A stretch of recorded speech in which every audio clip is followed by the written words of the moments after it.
Anies nanti dari dua rencana aksi yang sudah disusun, dipilih salah satunya yang dianggap paling dipahami, paling dikuasai, paling bisa dijelaskan, apakah konseling individual, apa klasikal atau kelompok. Nah, kemudian yang dipilih itu nanti dijelaskan dari awal seperti apa situasi masalah dari siswanya. Ya tentu kalau klasikal masalah di kelasnya, kalau konseling kelompok masalah konselingnya seperti apa. Lalu dari penelusuran akar penyebab, apa saja penyebab-penyebab yang ditemukan yang mungkin ya menurut teori. Lalu kemudian mana penyebab yang betul-betul diduga dan dipilih ya. Kemudian eksplorasi solusi itu solusi apa saja yang sempat didapatkan dari teori maupun dari wawancara. Dan kemudian dari semua solusi itu dipilih solusi yang mana. Setelah itu dijelaskan langkah-langkah pelaksanaan solusinya. Karena ini nanti solusi ini kan yang mau di PPL-kan. Jadi seperti apa Ibu nanti akan melaksanakan PPL-nya. Dimulai saja langsung dari tahap awal ya. Kemudian tahap berikutnya, tahap inti. Lalu berikutnya yang terakhir itu bagaimana mengevaluasinya.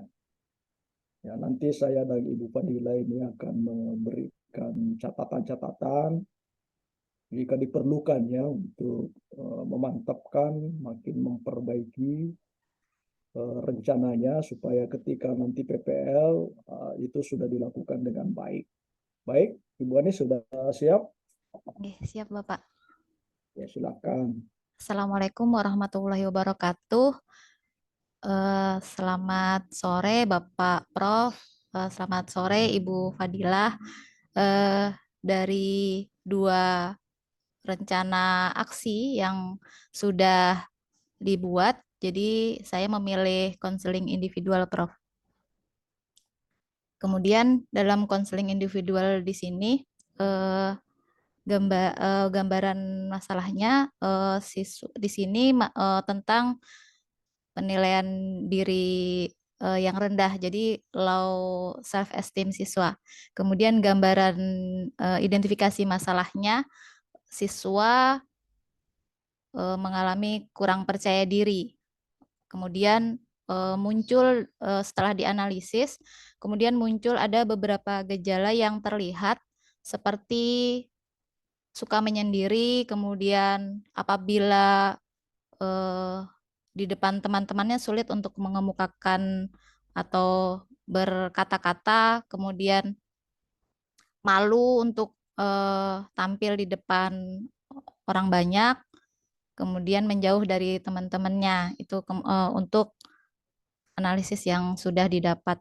Kemudian dari tujuan untuk kegiatan konseling individual ini adalah konseling mampu untuk yang pertama menganalisis kira-kira faktor penyebab apa yang membuat siswa konseli ini penilaian dirinya rendah. Kemudian yang kedua, konseli mampu mengubah pikiran-pikiran irasional atau negatifnya menjadi rasional. Kemudian yang ketiga, konseli dapat mempraktekkan. Jadi mempraktekkan bagaimana nantinya berpikir bersikap positif dengan percaya diri gitu. Itu Prof untuk tujuannya. Kemudian dari kegiatan awal di sini mengapa didapat setelah dieksplor kemudian penyebab masalahnya ada beberapa penyebab masalah baik itu dari internal maupun eksternal, hanya yang bisa dimulai dari attendingnya. attending. Oh ya, attending. Siap Prof. Lalu apa, lalu apa, lalu tahap apa. awal. Oh gitu di RPL ya Prof. Siap-siap. Untuk di awal mengucapkan salam, kemudian menanyakan kabar dengan konseli. Jadi apa kabar? Apakah baik-baik saja? Kemudian membaca doa bersama-sama untuk memulai. Setelah membaca doa, jadi mengucapkan terima kasih kepada konseli karena sudah bersedia hadir dan insya Allah akan dijaga kerahasiaannya nantinya di setiap apa yang disampaikan dalam kegiatan konseling individual ini. Kemudian menanyakan waktu, menanyakan waktu yang kepada konseli berapa menit untuk bersedia mengikuti kegiatan konseling. Kemudian menanyakan kesiapan dan apakah sudah siap untuk melakukan kegiatan konseling individual, begitu Prof, untuk tahap awal. Oke, Jadi selanjutnya. kemudian di tahap inti, jadi yang pertama di sini saya menggunakan pendekatan REBT dengan teknik reframing. Jadi dalam REBT di sini langkah-langkah yang digunakan adalah mengungkap bagaimana activity eventnya, peristiwa yang terjadi yang menyebabkan konsekuen itu muncul.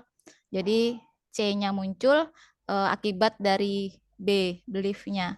Jadi keyakinan ada irasional dan rasional, hanya yang kita selesaikan adalah irasionalnya. Jadi dari belief itu kemudian Diurut. Yang pertama tadi. Yang pertama activate event, Pak. Ya, peristiwa, pengalaman. Jadi yang terjadi siswa di sini. Apa? Apa yang mau diungkap? Yang mau diungkap siswa sering diejek, Prof. Oke, artinya situasi diejek. Ya, situasi diejek teman-temannya dan dikata-katai caper, Inge. Ya. Kemudian yang terjadi diejek, diejek. C-nya langsung ya. Kemudian setelah itu bagaimana caranya B-nya? Untuk menanyakan B dengan apa yang dipikirkan, yang diyakininya. Jadi untuk irrational belief-nya di sini si konseli kebetulan dia merasa kesal, jengkel. Jadi misalnya nanti akan datang kan. Iya. Di konselinya setelah biasanya begini, lalu diminta mengungkapkan pikirannya. Apakah apa yang kamu pikirkan saat kejadian menyendiri tadi gitu. Kemudian apa yang kamu rasakan di saat kamu sedang kecewa gitu. Jadi ternyata karena activate event-nya itu tadi sering diejek-ejek, jadi irrational belief-nya di sini dia merasa ini jangan seolah-olah sudah ya, ini kan rencana. Ya, rencana, Prof. Inggih, rencana. Kemudian ungkapkan dulu semua pikirannya terhadap setelah menurut saya begini, saya kecewa, saya macam-macam. Lalu setelah itu apa? Dia ingin menjauh dari teman-temannya, Prof. Itu kan kita pikirannya tadi. Ya, pikiran. Kita di pikirannya itu ada dua kan? Ada rasional, ada irasional. Tidak semua yang dipikirkan pasti rasional. Gimana apa yang dilakukan ketika dia sudah mengemukakan semua pikiran-pikirannya. Kemudian konsekuennya. Pikiran C, ada pikiran D, dan seterusnya. Minta apa? Dari rasional belief tadi, kemudian dia emosinya meledak-ledak, kecewa, itu Prof, dari emosi, kemudian dari perilakunya. Ini beliefnya dulu mau dikategorikan, Bu. Oh, ini belief. Oh, belief. Jadi apa yang dilakukan? Di dispute, Prof. Belum, despite itu kalau kita sudah langkah itu ada langkah dulu. Apa tidak perlu kita membantu dia mengidentifikasi mana yang rasional, mana tidak rasional? Diidentifikasi, Prof. Di-explore mana pikiran irasionalnya. Tidak menyebut-nyebut langkah itu tadi. Harus penting itu. Jadi jangan hanya pikiran-pikiran tiba-tiba disfight, tidak. Siap-siap. Karena kita harus mengenali mana dari pikiran-pikirannya, mana dari sistem beliefnya yang masuk kategori irasional, mana yang masuk kategori rasional. Rasional itu nggak diapa-apain. Ya, muncul saja. Nah, kita fokus kepada membantu dia mengenali irasional. Ya. Oke, gimana caranya itu? membantu dia Dengan bahwa inilah pikiranku yang salah. Apa yang dilakukan? dieksplor, Prof, ditemukan, dieksplor untuk Caranya dengan pertanyaan-pertanyaan yang seperti pikiran-pikiran yang menggeneralisasikan. Jadi pikiran-pikiran yang keliru yang selama ini dia pikirkan, itu selama dari ini dia kita. rasakan. Nggih. Kita memang ada, kita mengidentifikasi, tapi kan kita harus membantu siswa juga untuk tahu bahwa itu pikirannya salah. Kan kita tidak bisa Siap. mendispute kalau dia tidak dalam posisi apa menerima ya bahwa ada pikiran saya yang salah. Nah itu juga satu bagian yang harus diperhatikan ya. Ya mungkin konfrontasi dipertanyakan ya memang harus begitu kah? Iya. Jadi proses-proses verifikasi itu juga sekaligus mungkin di dalamnya ada proses reframing, proses disfighting.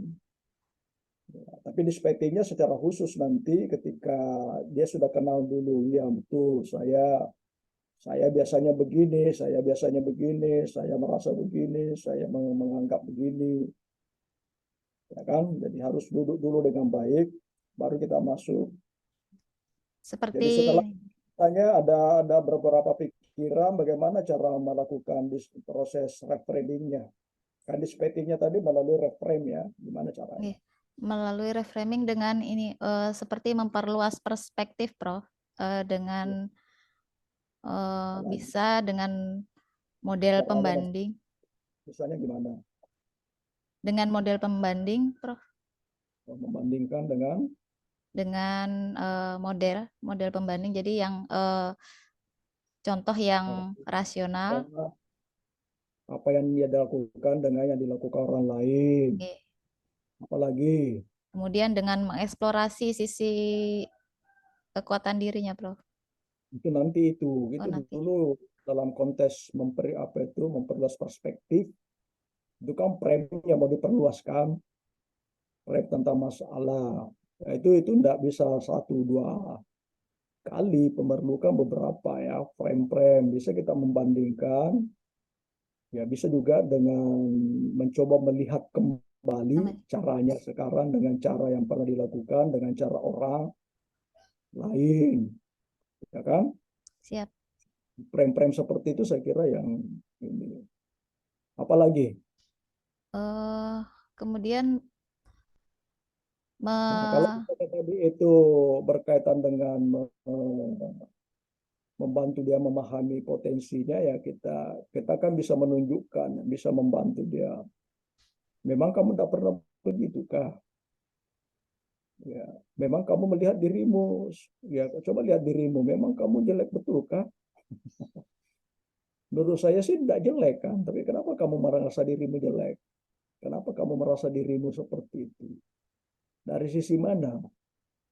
Kamu kan punya prestasi bagus kan? Apa itu tidak bukan sesuatu yang baik? Nah, itu caranya ya kita siap. menggali. Apalagi yang bisa dilakukan? Memverifikasi kesalahan berpikirnya bisa, Prof. Boleh, tapi itu tadi kamu memerlukan kemampuan melihat logika dasarnya ya. Jadi, apa alasanmu tadi? Ini cocok tidak alasanmu itu dengan kesimpulanmu? Ya, itu diverifikasi ya, seperti Nggih. itu. Setelah selesai misalnya sudah dalam posisi anak ini sudah ngerti, sudah kelihatannya sudah mulai tercerahkan ada yang salah dengan saya.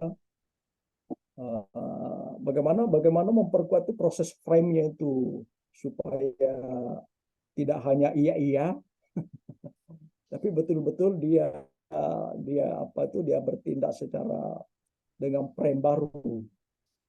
Gimana Eh, caranya? dengan ini, Prof, dengan menggali pikiran-pikiran rasionalnya. Nah, sudah Dengan tadi, nggih. pikiran rasional sekarang sudah tergali, tapi itu kan masih iya-iya. Iya, iya, dengan konfrontasi bisa, Prof. Nah, konfrontasi juga tuh sampai ke situ. Atau ini kan katakan begini, oh iya ya saya salah. Seharusnya saya begini. Kira-kira untuk meyakini bahwa perilakunya seperti itu, pikirannya seperti itu bisa bisa bisa menyatu dengan dirinya, apa yang harus dilakukan? Dengan yang efek itu, Prof. Apa di Perubahan, situ yang dilakukan? perubahan. Apa yang dilakukan di situ?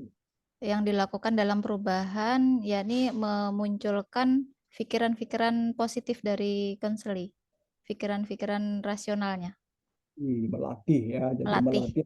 melatih pikiran rasional itu menghadapi berbagai situasi.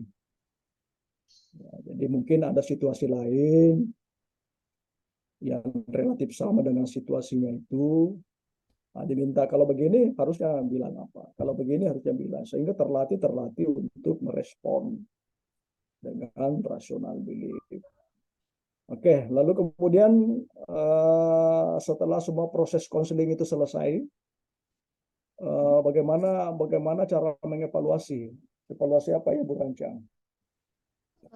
Dengan mengevaluasi proses dengan hasil, Prof. Bagaimana caranya? Caranya dengan eh, lembar eh, penilaian, kemudian dengan scoring. Apa yang di apa isinya itu di lembar penilaian? Isi Apa yang dalam penilaian proses di situ menilai tentang keaktifan dari konseli, kemudian keaktifan dari konselor menggunakan beberapa teknik yang digunakan, kemudian apakah konseli di sini terbantu dalam proses konselingnya. Nah, kalau evaluasi hasil bagaimana? Kalau hasil dari tujuan tadi, Prof. Jadi konseli dapat yang pertama dapat Bagaimana caranya? Instrumennya apa yang digunakan untuk mengetahui apakah tujuan kita sudah tercapai? Menggunakan dengan apa? menggunakan instrumen evaluasi hasil, Prof. Apa isinya itu? Dengan scoring di situ, Evaluasi Prof. hasil. Apa yang diskor? Apa Yang saja diskor. apa yang dipertanyakan dalam Yang evaluasi? dipertanyakan konseli mampu menganalisis penilaian dirinya. Kemudian yang kedua, konseli mampu mengubah tadi pikiran-pikiran negatif menjadi positif. Kira-kira siswa bisa menjawab itu. Apa saya sudah mampu menganalisis? Bahasanya terlalu tinggi itu. Ini kan apa, madrasah apa ini? Sanawi atau Sanawiyah, Prof. belum mampu itu istilah menganalisis. Nanti kan jawabannya apa? Ya atau tidak, gitu. Sesuai atau tidak. Ya, itu harus dijabarkan lagi ya. Jadi Ya, bukan seperti itu. siap, Prof. Langsung tujuan itu dijabarkan, tapi makanya tujuannya juga harus lebih konkret. Ya, misalnya apakah sudah mengenal, sudah bisa membedakan pikiran negatif dan Positif. tidak positif. Ya, apakah sudah mampu menghadapi situasi-situasi ini kan tadi percaya dirinya ya. Siap, Prof. Ya, apakah sekarang dia sudah bisa melihat dirinya dari sisi positifnya? Ya, apakah perasaan penilaian diri yang negatif itu sudah dapat diatasi? Ya, itu semua yang begitu-begitu. Nah, selain itu pakai apa? Itu kan menggunakan skala ya, skala penilaian Skala oleh penilaian. siswa. Apalagi yang bisa dilakukan untuk tahu bahwa terjadi perubahan pada si konseling. Dengan mengembangkan ini new feeling-nya, Prof. Jadi dari beberapa tidak bisa pertemuan pertama. Itu sudah selesai Oh, konselingnya. selesai. Lihat apakah setelah dikonseling siswa itu mengalami perubahan. Nah, Melalui ini itu selesai. pengamatan, Prof. Jadi terus diamati, kemudian diobservasi untuk kedepannya dan dilakukan tindak lanjut untuk pertemuan konseling selanjutnya. Apalagi masih ada kira-kira yang bisa dilakukan untuk tahu Bisa dengan menanyakan kembali ke konselingnya apakah dia sudah bahagia atau belum. bisa juga nanya temannya, nanya gurunya. Oke ya, itu beberapa hal yang saya kira Ibu. Sebenarnya waktu saya lihat praktek itu bagus sih, tapi kenapa agak terbata-bata menjelaskan rencananya ya. Grogi, Prof. Simulasi, simulasinya kok agak bagus saya lihat ya. Silakan Bu Fadilah kalau Anda punya kesempatan ini yang terakhir untuk kita. Iya, baik, Ibu Anis ya. Ibu Ini, Bu. Anis, Ibu Anis kan menggunakan teknik apa tadi, REBT, Bu. RIBT ya. Nah, tadi Ibu mau menyelesaikan masalah. Masalah tentang penilaian diri yang rendah, Bu. Jadi kan akar masalahnya di situ. Oke, bisa dispesifikkan Bu, penilaian dirinya yang rendah itu yang seperti apa? Penilaian dirinya yang rendah adalah siswa di sini menganggap dirinya tidak mampu atau tidak bisa tidak apa ya bahwa merasa dirinya itu tidak berharga gitu, Bu. Oke, Jadi karena faktor tidak ada penyebab merasa tidak berharga seperti apa, Ibu? Apa faktor penyebabnya? Kenapa kemudian siswa ini menganggap bahwa saya ini tidak berharga? karena dia banyak dijauhi teman-temannya, kemudian sering menyendiri di situ, Bu. Oke, Tidak, nah tidak sekarang bisa. kalau kita kalau Ibu pakai RIBT berarti kan fokusnya pada disputing irrational belief gitu ya. Oke. Saya merasa apalagi namanya tidak apa irrational belief-nya adalah saya merasa tidak berharga. Nah, yang saya mau ketahui adalah tolong Ibu ceritakan gitu ya atau Ibu jelaskan di sini bagaimana proses Ibu melakukan disputing irrational belief-nya dari pikiran saya merasa tidak berharga yang dimiliki oleh siswa. Silakan, Bu. Siap. Untuk dispute-nya dari siswa merasa tidak berharga, apakah apakah yang kamu pikirkan bahwa apa betul kamu ini merasa tidak berharga gitu? Apakah betul apa yang membuat kamu tidak merasa dihargai? Apakah itu dari teman-temannya atau karena pikiran-pikiran dari kamu gitu? Apa betul gitu? Oke, kalau siswanya mengatakan, iya betul Bu, saya merasa tidak berharga. Nah, Apa ya? gimana Bu? Jadi apa yang membuat kamu tidak berharga? Bisa diceritakan?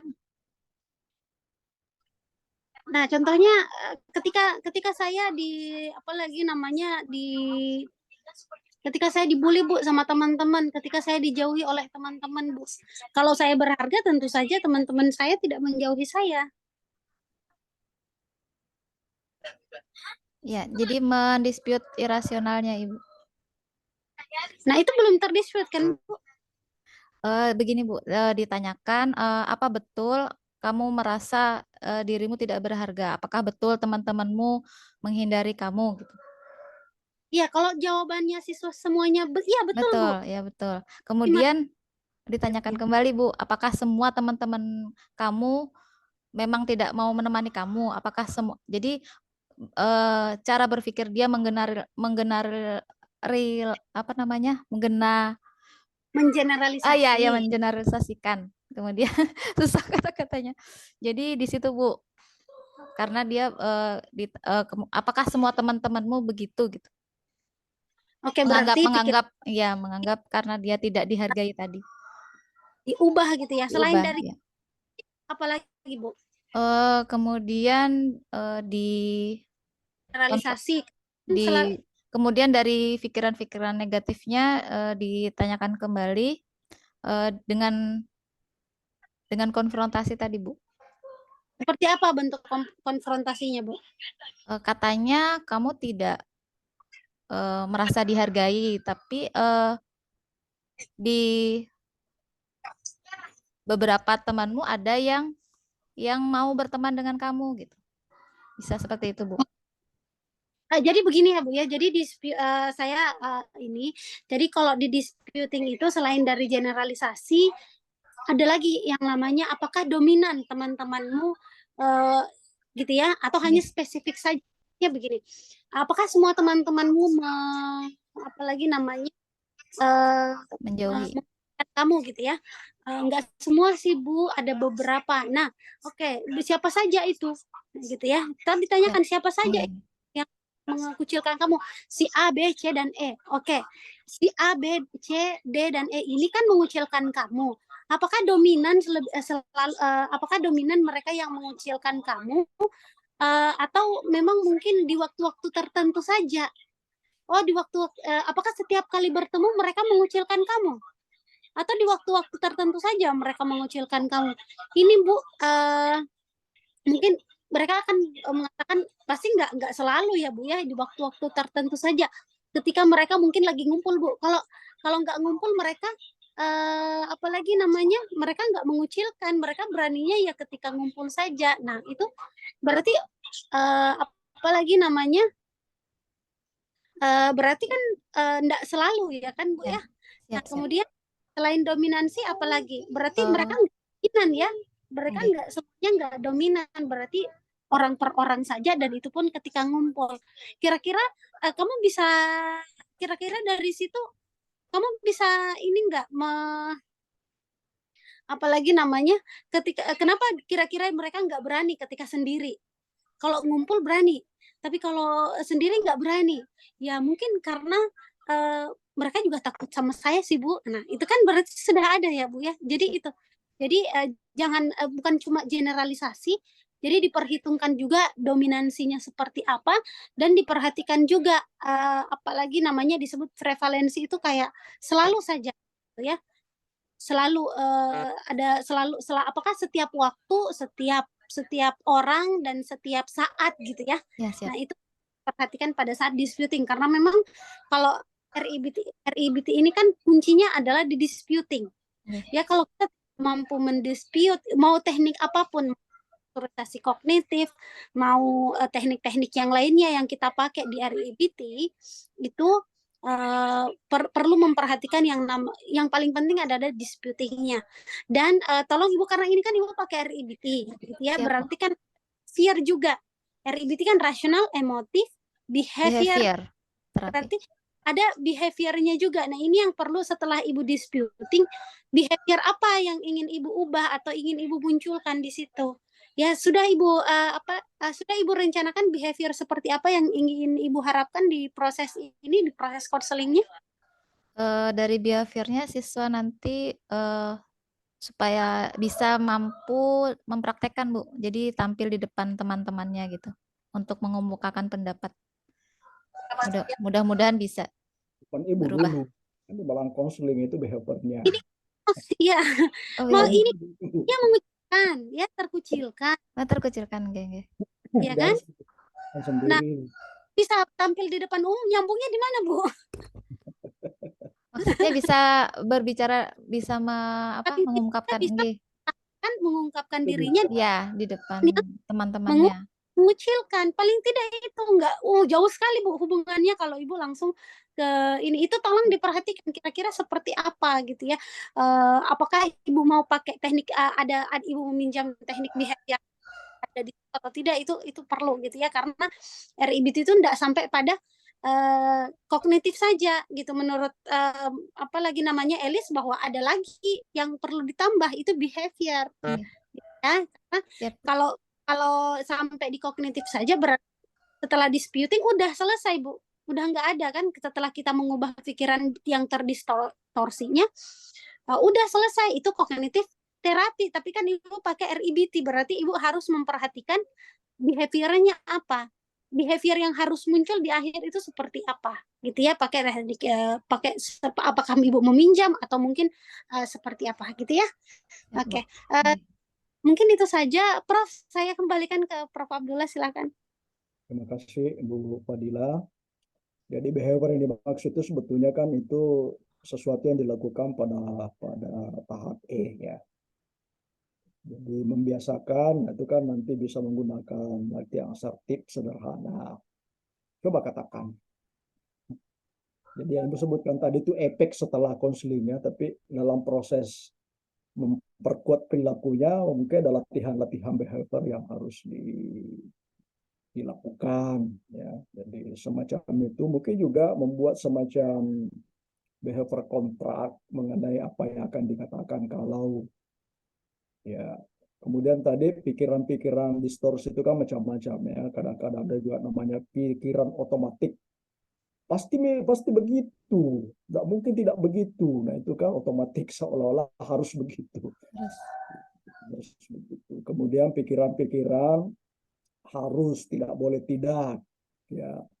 Nah, itu juga. Jadi kalau ada gejala begitu, ya saya harus begini, tidak bisa tidak, pasti harus saya begini. Jadi itu memastikan sesuatu, itu semua gejala, ya. Jadi kalau misalnya otomatis, ya sudah otomatis begitu. Kok otomatis selalu ke begitu, ya kan? Jadi cara kita merefer itu memang tergantung pada apalagi namanya bentuk-bentuk distorsi kognitif yang dialami, dan saya kira disitulah agak panjang cerita kita dengan konseling, ya. Nggih. Bisa lama, bisa berulang kali, karena di pertemuan satu mungkin saja kita baru sempat menyelesaikan beberapa bentuk distorsi. Lalu setelah kita lihat pasca konseling, masih beberapa hal yang belum bisa dilakukan. Nah, barangkali di situlah kita menambahkan teknik-teknik behavioristik. Ya, kalau hanya penegasan penguatan perilaku, barangkali juga kita masih harus melakukan reframe ulang, ya, atau rekonstruksi ulang. Itu saya kira, Bu Anies, Terima yang kasih, Prof. mudah-mudahan makin memperkuat lagi sehingga nanti di kelasnya. Ya tentu nanti konselingnya kan ini yang kemarin kan masih Iya, tempat disimulasikan itu teman. Ya, mudah-mudahan nanti selancar itu di konseli sebenarnya, dan carilah memang yang konseli betul-betul agak terlihat, ya, pertahanan dirinya, alasan-alasannya, argumennya itu terlalu kuat untuk membuat dirinya tidak melakukan apa-apa. Oke, saya kira seperti itu. terima kasih, Prof. Terima kasih, Ibu Fadila. Terima kasih, Prof. Alhamdulillah. Ibu Dewi Saya ya, kira Prof. Ada satu lagi, Prof. dari, ya masih ada kah? Ada satu lagi, Prof. Ibu Dewi. Oh, masih ada Ibu Dewi, ya? Nggih. Saya kira sudah habis. 10, Prof. 10 orang. Izin stop, Prof. Oke, silakan. Ya, Assalamualaikum warahmatullahi wabarakatuh, Ibu, Bapak. Saya Izin. tidak.